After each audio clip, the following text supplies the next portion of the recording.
Assalamualaikum warahmatullahi wabarakatuh. Perkenalkan, saya Maulia Nur Anissa dari jurusan Pendidikan Guru Madrasah Ibtidaiyah semester 3, ingin menampilkan media pembelajaran yang berjudul tentang Pancasila. Oke, selanjutnya yaitu sub pembelajarannya ialah ada A. Pengertian Pancasila, B. Sejarah perumusan dan lahirnya Pancasila, C. Fungsi Pancasila, dan D. Pengertian Pancasila. Selanjutnya next, yaitu A. Pengertian Pancasila. Pancasila adalah dasar negara Indonesia. Pancasila berasal dari bahasa Sanskerta yang terdiri dari dua kata, yaitu panca artinya 5 dan sila artinya dasar, asas atau prinsip. Jadi Pancasila berarti 5 dasar atau 5 asas atau 5 prinsip. Kelima dasar asas prinsip tersebut telah menjadi rumusan dan pedoman kehidupan berbangsa dan bernegara bagi seluruh rakyat Indonesia.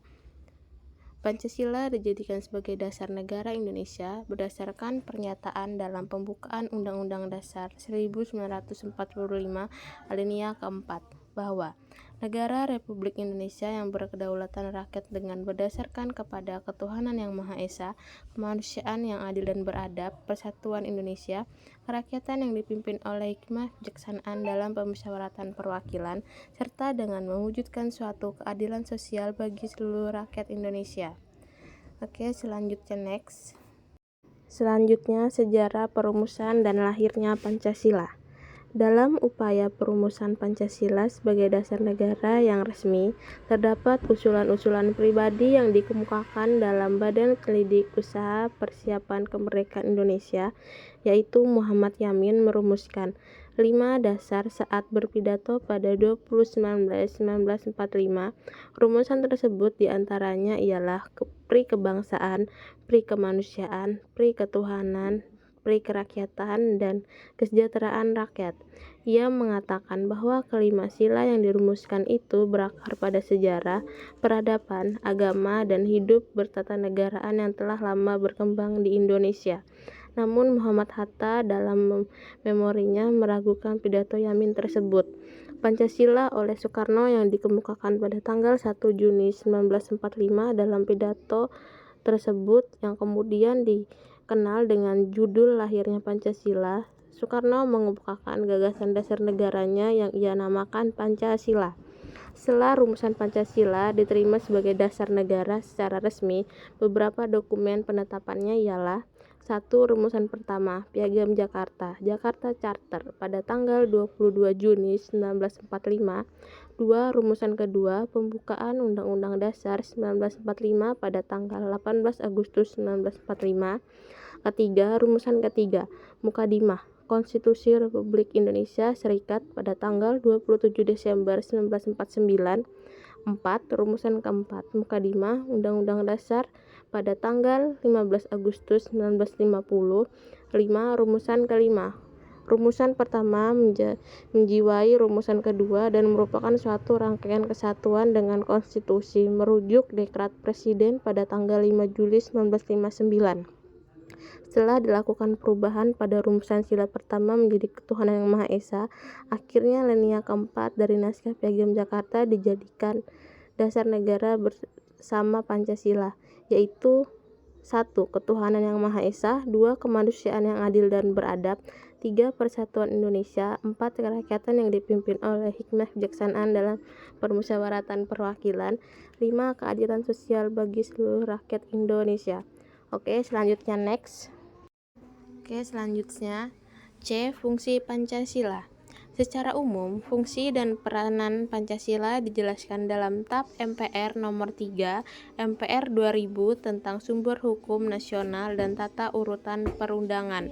Dalam ketetapan ini, Pancasila berfungsi sebagai dasar negara, artinya Pancasila digunakan sebagai dasar untuk mengatur penyelenggaraan ketatanegaraan yang meliputi bidang ideologi, politik, ekonomi, sosial budaya, dan pertahanan keamanan. Berikut ini adalah beberapa fungsi kedudukan Pancasila bagi Negara Kesatuan Republik Indonesia. 1. Pancasila sebagai jiwa bangsa Indonesia. Sebagai nilai-nilai kehidupan dalam masyarakat bangsa Indonesia melalui penjabaran instrumental sebagai acuan hidup yang merupakan cita-cita yang ingin dicapai serta sesuai dengan nafas jiwa bangsa Indonesia, dan karena Pancasila lahir bersama dengan lahirnya bangsa Indonesia. 2. Pancasila sebagai kepribadian bangsa Indonesia merupakan bentuk peran dalam menunjukkan adanya kepribadian bangsa Indonesia yang dapat dibedakan dengan bangsa lain, yaitu sikap mental, tingkah laku, dan amal perbuatan bangsa Indonesia. 3. Pancasila sebagai pandangan hidup bangsa Indonesia merupakan kristalisasi pengalaman hidup dalam sejarah bangsa Indonesia yang telah membentuk sikap, watak, perilaku, tata nilai norma, dan etika yang telah melahirkan pandangan hidup. 4. Pancasila sebagai dasar negara Indonesia untuk mengatur tatanan kehidupan bangsa Indonesia dan negara Indonesia yang mengatur semua pelaksanaan sistem ketatanegaraan Indonesia secara sesuai Pancasila. 5. Pancasila sebagai sumber dari segala sumber hukum bagi negara Republik Indonesia.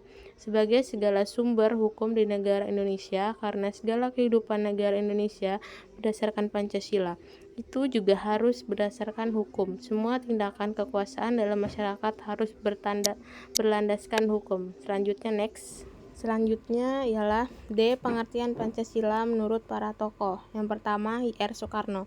Menurutnya, Pancasila adalah filosofis hidup bangsa Indonesia yang terdiri dari 5 sila, yaitu ketuhanan yang Maha Esa, kemanusiaan yang adil dan beradab, persatuan Indonesia, kerakyatan yang dipimpin oleh hikmah kebijaksanaan dalam pemusyawaratan perwakilan, dan keadilan sosial bagi seluruh rakyat Indonesia.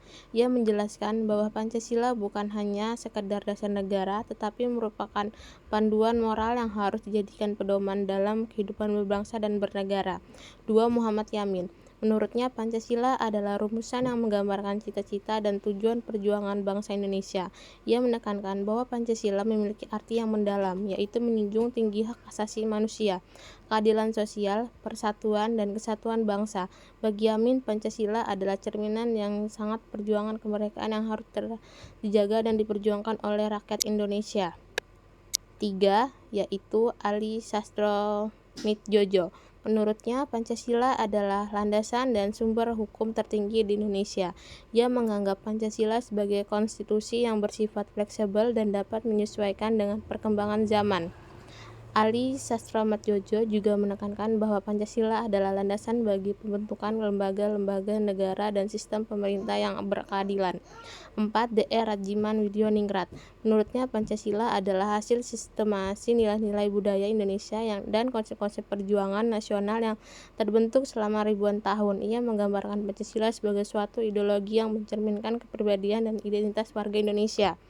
Kesimpulannya ialah pengertian Pancasila menurut tokoh sejarah dan ahli memiliki banyak dimensi. Pancasila tidak hanya sekedar dasar negara, tetapi juga merupakan pandangan moral, cita-cita, perjuangan, sumber hukum, dan cerminan identitas bangsa Indonesia.